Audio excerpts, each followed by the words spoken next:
हर हर महादेव। आज के इस वीडियो में हम डिटेल से बात करेंगे कैलाश मानसरोवर यात्रा हम लखनऊ रूट से वाया हेलीकॉप्टर कैसे कर सकते हैं, क्योंकि ये रूट उन लोगों के लिए सबसे बेस्ट है जिन लोगों को ज़्यादा टाइम नहीं मिल पाता है, या तो उनके बॉस उनको छुट्टियां नहीं दे रहे हैं, लीव नहीं दे रहे हैं, या बिजनेसमैन इतने लंबे टाइम तक के लिए बिजनेस को छोड़ के नहीं आ सकते और टाइम की वजह से ही वो कहीं ना कहीं यात्रा की प्लानिंग नहीं कर पाते हैं। तो ये रूट उन लोगों के लिए सबसे बेस्ट रहने वाला है, क्योंकि इस रूट में 9 से 10 दिन लगते हैं और आपकी यात्रा कंप्लीट हो जाती है। तो आइए इस वीडियो में हम डिटेल से बात करते हैं कि इस रूट की प्लानिंग हम कैसे कर सकते हैं, क्या क्या हमें देखने को मिलेगा, किस तरीके से हम वहां पर जाएंगे, रूट कैसा रहने वाला है, बजट कैसे रहने वाला है, सब कुछ डिटेल से।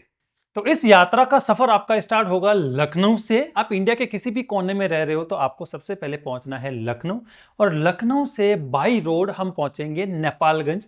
बॉर्डर क्रॉस करेंगे नेपाल का, और नेपालगंज पहला सिटी है। डिस्टेंस लगभग आपका 3.5 से 4 घंटे ड्राइव में लगेगा आराम से। और नेपालगंज पहुंचते ही वहां पर होटल में चेक इन करके काफ़ी दिन बच जाता है, तो उसमें हम नेपालगंज को एक्सप्लोर कर सकते हैं। वहां पर बागेश्वरी देवी का मंदिर भी है, वो भी हम दर्शन करके आते हैं। और इवनिंग में कंपनी की तरफ से पूरा ब्रीफिंग होता है कि आगे की जर्नी कैसे रहने वाली है, क्या हमें पैक करके लेके जाना है, ईच एंड एवरीथिंग, जो कि हम इस वीडियो में भी डिस्कस करेंगे। तो नेक्स्ट डे सुबह फ्लाइट होगा नेपालगंज से सिमीकोट का, जो कि फिक्स विंड एयरक्राफ्ट होते हैं, जिसकी कैपेसिटी लगभग 17-18 सीटर और कुछ की 24 सीटर तक भी जाती है।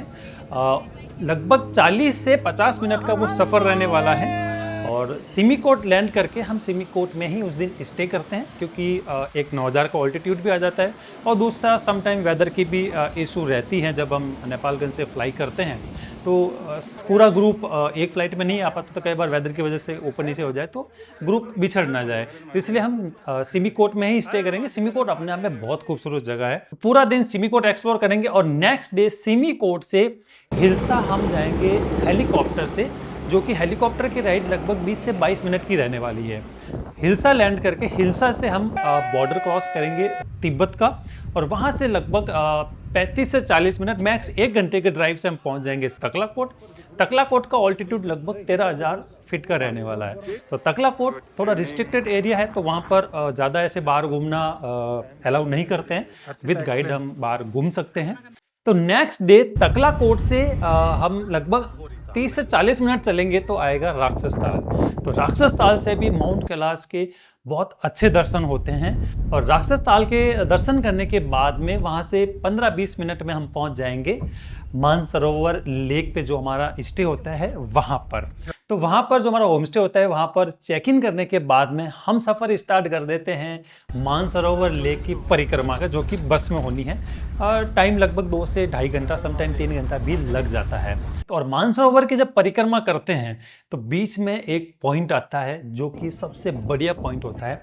वहाँ से हमें माउंट कैलाश के बहुत अच्छे से दर्शन होते हैं विद मानसरोवर लेक और माउंट कैलाश। और यहीं से हमें मानसरोवर लेक का होली जल भी लेना है, क्योंकि यहाँ पर क्रिस्टल क्लियर पानी होता है, तो यहाँ से हम ले सकते हैं। और यहीं पर ही आपको कहते हैं ना को जो डुबकी लगाते हैं होली डिप, तो वो भी आप ले सकते हो। चाहे होली डिप तो वहाँ पर ऑफिशियली मना है, लगाएंगे तो छुप के ले सकते हो आसपास अगर कोई नहीं है। और अदरवाइज सबसे बेस्ट ऑप्शन होता है कि हमारी टीम के पास बकेट होती हैं, हमारे शेर पास बकेट ला के आपको देते हैं, तो आप बकेट से बाहर ही स्नान कर लीजिए, वो सबसे बढ़िया। उसके अंदर कोई रोक टोक नहीं होती है, तो आप वहाँ पर अगर पवित्र होना है पवित्र हो जाएंगे। तो वहाँ पर काफ़ी टाइम तक आप टाइम स्पेंड कर सकते हो, बैठो, ध्यान लगाओ, पूजा करो, और वहाँ से चल के फिर वापस हम आ जाएंगे हमारे स्टे पे, जहाँ पर हमारा स्टे है। और स्टे पे आने के बाद में काफ़ी टाइम बच जाता है, तो वो मोस्टली टाइम मानसरोवर लेक के पास ही हम स्पेंड करते हैं, क्योंकि जो स्टे होता है वो जस्ट मानसरोवर लेक के पास ही तो है।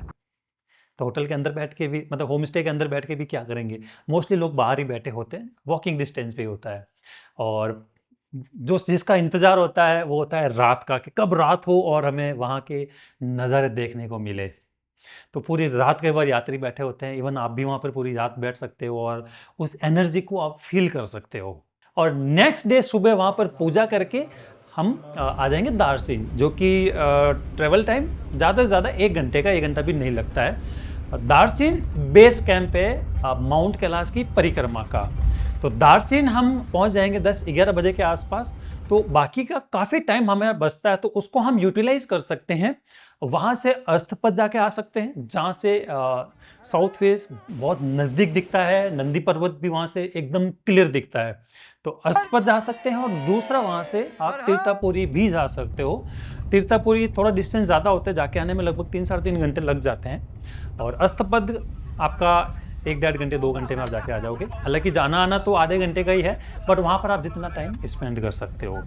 तो ये दोनों ही आप वहाँ पर ही डिसीजन लेके जा सकते हो, जो लोग जाना चाहते हैं। कॉस्ट ज़्यादा नहीं आता। अस्तपद जाते हो तो 500 युआन, और तीर्थापुरी जाते हो तो भी 500 युआन, यानी कि इंडियन करेंसी में एवरेज 7-7 हज़ार रुपये आप मान के चल लो।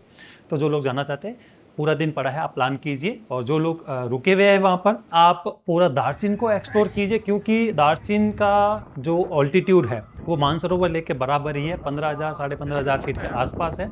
जितना आप बाहर घूमोगे उतना ही आपकी बॉडी अक्लमडाइज होगी, उतना ही आप उस एनवायरनमेंट में रहने के लिए आपकी बॉडी रेडी हो जाएगी। तो जितना हो सके बाहर मार्केट में घूमिए। इवनिंग में डिनर के टाइम पे आपको पूरा ब्रीफिंग दे दिया जाता है कि आगे की परिक्रमा में आपको क्या क्या सामान साथ लेके जाना है और किस तरीके से आपको पूरी परिक्रमा करनी है। तो उसके हिसाब से आपको पैकिंग कर लेनी होती है। बाकी लगेज दार्जिलिंग रहता है, और जो बैकपैक हम लेते हैं परिक्रमा के लिए, जो सामान एसेंशियल्स है वो लेके सुबह हम बस में बैठ के वहाँ से लगभग 20-25 मिनट लगेगा यमद्वार तक। यमद्वार जहाँ पर आप जो घोड़े जिन्होंने कर रहे हैं उनको घोड़े अलॉट हो जाते हैं, पोर्टर कर रहे हैं पोर्टर अलॉट हो जाएंगे, और यहीं से पैदल परिक्रमा स्टार्ट हो जाती है। डे 1 पे 13 किलोमीटर की परिक्रमा होती है, और पहुंच जाते हैं हम देरापुक। देरापुक से नॉर्थ फेस के बहुत ही बड़े, कहते हैं कि पूरे माउंट कैलाश के जो सबसे बड़े जो दर्शन और नज़दीक से जो होते हैं वो देरापुक से ही होते हैं। और देरापुक डे 1 का स्टे भी है परिक्रमा का, और देरापुक से ही चरण स्पर्श के लिए भी रास्ता जाता है आगे से। और नेक्स्ट डे 2 की परिक्रमा, अब जो लोग आगे परिक्रमा में डे 2 में जाना चाहते हैं जा सकते हैं, क्योंकि डे 2 की परिक्रमा बहुत ही टफ होती है। तो मोस्टली लोग डे 1 की परिक्रमा करके वापस आ जाते हैं दार्जिलिंग, वो लोग वापस आ जाइए। और जो परिक्रमा पूरी कर रहे हैं वो लोग आगे के लिए अपना सफ़र स्टार्ट कर देते हैं early in the morning, golden light देखने के बाद, तो वो रास्ते में ही दिख जाती है हमें। तो डे 2 पे हम हाईएस्ट पास क्रॉस करेंगे, जो कि है डोलमाला पास, लगभग 18,500 फीट का। काफ़ी टफ रहता है, 6 से 7 किलोमीटर का मतलब टफ चढ़ाई ही रहती है। और डोलमाला पास जैसे ही पहुंचते हैं तो वो कहते हैं ना, यात्रा कंप्लीट होने की फीलिंग आ जाती है वहाँ पर, क्योंकि उसके बाद में कोई चढ़ाई नहीं है। वहाँ से तो नीचे ही उतरना है, और नीचे उतरने के बाद फिर 12 से 13 किलोमीटर हमें प्लेन चलना है जुटुलपुक तक। तो डे 2 का जो टोटल रहता है लगभग 22 से 23 किलोमीटर हमें पैदल चलना पड़ता है। ये पूरी परिक्रमा का सबसे लंबा दिन और सबसे टफ डे होता है। जुटुलपुक पहुंचने के बाद नेक्स्ट डे जो कि परिक्रमा का तीसरा दिन है, सुबह लगभग 2 घंटे का हमें पैदल चलना होता है, ट्रैक होता है। और वहां से फिर 10 से 15 मिनट का ड्राइव, और हम पहुंच जाते हैं दार्जिलिंग, जहां से हमने हमारा सफर स्टार्ट किया था। और वहाँ पर हमारे बाकी सारे यात्री जो भी आगे परिक्रमा में नहीं गए थे, वो भी हम लोगों का वहाँ पर इंतज़ार कर रहे होते हैं। तो वहाँ पर पहुँच के ब्रेकफास्ट वगैरह करके, और दार्जिलिंग का मार्केट बहुत अच्छा है, वहाँ से शॉपिंग करके फिर हम आ जाते हैं तकलाकोट। और नेक्स्ट डे तकलाकोट से हमारा रिटर्न जर्नी स्टार्ट हो जाता है। हम हिल्सा तक बाई रोड आएंगे, और हिल्सा से सिमिकोट तक अगेन हेलीकॉप्टर, और सिमिकोट से नेपालगंज अगेन फ्लाइट। नेपालगंज में हमारा स्टे, और नेक्स्ट डे नेपालगंज से अगेन 3 से 4 घंटे लगेंगे हमें लखनऊ पहुंचने में। और वहीं से आप लोग अपने अपने वापस घर की तरफ या नेक्स्ट डेस्टिनेशन की तरफ, बहुत सारी मेमोरीज के साथ, हैप्पी मोमेंट के साथ। मतलब एक ऐसा एक्सपीरियंस जो पूरी लाइफ में मतलब एक ही बार मिलता है। मैं क्या कहूँ, जब बात करता हूँ तो मेरे खुद के रोंगटे खड़े हो जाते हैं, क्योंकि वो एक्सपीरियंस ही वैसा है ना जिसको आप एक्सप्लेन नहीं कर सकते हो। तो ये पूरा सफ़र आपका 9 से 10 दिन में कंप्लीट हो जाएगा। और अब बात करें इसका कॉस्ट का, तो ये लगभग 2,60,000 से लेके 3 लाख के आसपास जाता है। Depend company to company vary करता है, कौन किस तरीके की सर्विस दे रहा है, मतलब कौन से कैटेगरी की होटल है, 3 स्टार है, 2 स्टार है, 4 स्टार है, 5 स्टार है। तो उसके हिसाब से जो पैकेज का प्राइस होता है वो थोड़ा डिफाइन हो जाता है। तो आप अपनी कंपनी से, जिसके साथ भी आप प्लानिंग कर रहे हो, उनसे आप बात करके आप अपना बुकिंग करा सकते हो। और आप हमारे साथ अगर ज्वाइन होना चाहते हो ट्रेवल पॉकेट से, जो कि मेरा ही कंपनी है, तो मैं नंबर दे रहा हूँ, आप यहाँ पर कॉल करके आप ज्वाइन हो सकते हैं। साथ मिल के चलेंगे, बाबा के दर्शन करके आएंगे, क्योंकि मैं भी साथ ही होता हूँ और ऑलमोस्ट बैचेस के अंदर मैं साथ होता हूँ, तो साथ चलेंगे तो एक और एक्सपीरियंस हम उसमें ऐड कर पाएंगे। तो आई होप ये वीडियो आप लोगों के लिए इन्फॉर्मेटिव रहा होगा और हेल्प करेगा आपके डिसीजन लेने में। तो वीडियो अच्छा लगा तो आप लाइक ज़रूर कर लीजिएगा, और कुछ भी अच्छा लगा तो कमेंट करके आप ज़रूर बताइएगा। मैं एवरी डे कैलाश मानसरोवर यात्रा 2026 में कैसे कर सकते हैं, उसके अपडेट्स और हर एक टॉपिक पे मैं आपको अपडेट देता रहता हूँ। डेली वीडियो मेरा लाइव होता है सुबह 7:15 पे।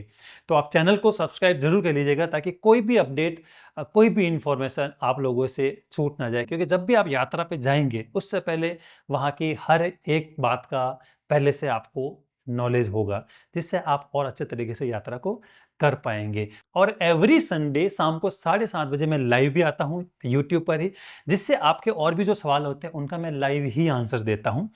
मैं चाहता हूँ कि आपकी यात्रा बिल्कुल अच्छे से हो जाए। उसको लेके जितनी इन्फॉर्मेशन, जितना नॉलेज मेरे पास है, मैं आपको वीडियो के माध्यम से देने की पूरी कोशिश करूंगा। तो मिलते हैं कल एक नए टॉपिक के साथ। तब तक के लिए बाय बाय।